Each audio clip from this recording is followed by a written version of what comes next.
on sait qu'on est lu, au début, moi, j'ai trouvé ça me rendait un peu... je trouvais ça difficile de livrer un peu mon cerveau.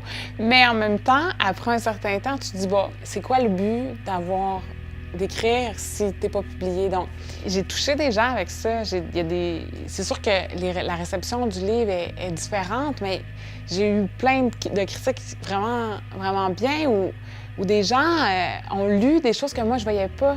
Mon livre soulève des questions fondamentales, c'est-à-dire la question du bien et du mal, entre autres. La question, Dieu existe ou il n'existe pas? S'il existe, c'est une façon de voir la vie. S'il n'existe pas, bien, c'est une autre façon, c'est complètement différent. Et puis, c'est des questions que j'entre pas dans les détails. Il y a quelqu'un qui me dit, « André, on lit le premier chapitre et on sait exactement qui tu es. On a une idée qui tu es.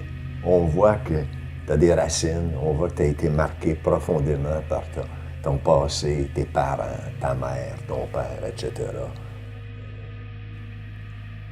Un des aspects qui m'intéresse, que je me rends compte qui m'intéresse, en fait, c'est la notion du temps, la temporalité. Puis ça remonte probablement cette idée-là, cette fixation-là, au moment où j'ai fait mes études. J'ai fait mon bac en arts visuels en 2010, puis vers la fin du bac, je devais conjuguer avec le fait d'être étudiante, de faire mes travaux, d'être mère, de m'occuper de ma famille. Donc, je me demandais comment un peu mettre au profit les actes mettre ça au profit de la création. Il y a quelques-unes de mes œuvres qui sont basées sur ça. Je fais des processus sur 1 an, puis avec le matériel ou la matière que j'aurais accumulée, comment est-ce que je peux faire en sorte que l'œuvre, elle le propose directement, comment le spectateur va prendre conscience que le temps s'est écoulé à travers l'œuvre.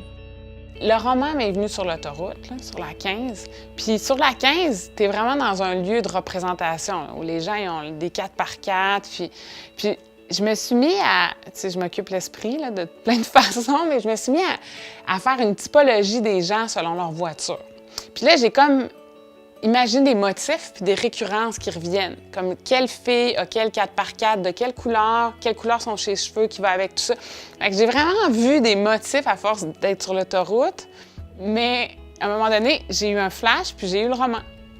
Fait que ça vient un peu de l'autoroute. Fait que l'autoroute vient avec le rêve américain, avec tout ça. Fait que est-ce que j'ai voulu te parler du rêve américain? Je sais pas. Je pense pas. Mais où mon livre a été comme inspiré, bien, il y avait tout ça à l'intérieur de ce lieu-là. Quand je commence un livre, tous mes livres, c'était comme ça. La première chose que je dois savoir, c'est le titre. C'est très important. Il faut que j'aille le titre. C'est comme le nom d'un enfant. Hein? Je pense pas qu'il y ait beaucoup de parents qui attendent un enfant et qui n'ont pas pensé comment ils l'appelleraient. Puis souvent, c'est chouette. Ou ils ont une idée au moins. Cette œuvre-là, je l'ai faite dans le cadre du 50e anniversaire de l'Atelier Graphe. Le but de l'exposition, c'était de repenser le livre d'artiste. Comme moi, je travaille beaucoup avec des œuvres qui sont sculpturales puis qui se déploient dans l'espace, je ne voulais pas simplement un livre qu'on ouvre, qu'on ferme, mais plutôt un livre qui était pour prendre le plus de place possible, mais en demeurant un livre. La majorité des endroits dont je parle dans mon livre, c'est sûr que je les connais. Je les ai visités. J'aime pas parler des choses que je connais pas. Fait que le peu de choses que je connais pas, j'ai fait beaucoup de recherches. Mais en général, il faut que j'aille été à des places il faut que je les voie moi-même pour les voir puis les décrire. Mais oui, ça m'inspire parce que c'est des dépotoirs comme ça en plein milieu d'une ville qui est habitée par des immenses grosses maisons. C'est comme l'envers du rêve américain. C'est là que finit le rêve américain, finalement. C'est vrai.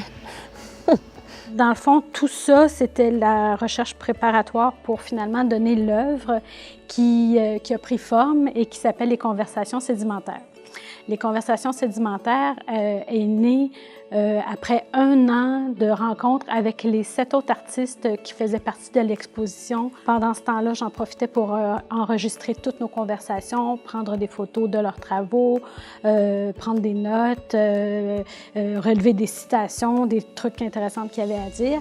Et au bout de cette année de rencontres-là, moi, j'ai retranscrit l'intégrale des conversations de toutes les rencontres. L'exposition était sur cette thématique-là, repenser le livre. Donc, moi, c'est comme ça que je l'ai repensé. Que les gens soient intrusifs dans ma vie en lisant un livre, il faut s'attendre à ça, hein? C'est tout à fait normal. Ce que j'aime moins, c'est peut-être après le livre, me faire interviewer, par exemple. Well, it's not at the end of Lonely Street, that's Heartbreak Hotel. Well, I'll be so lonely, baby. Well, I'm so lonely.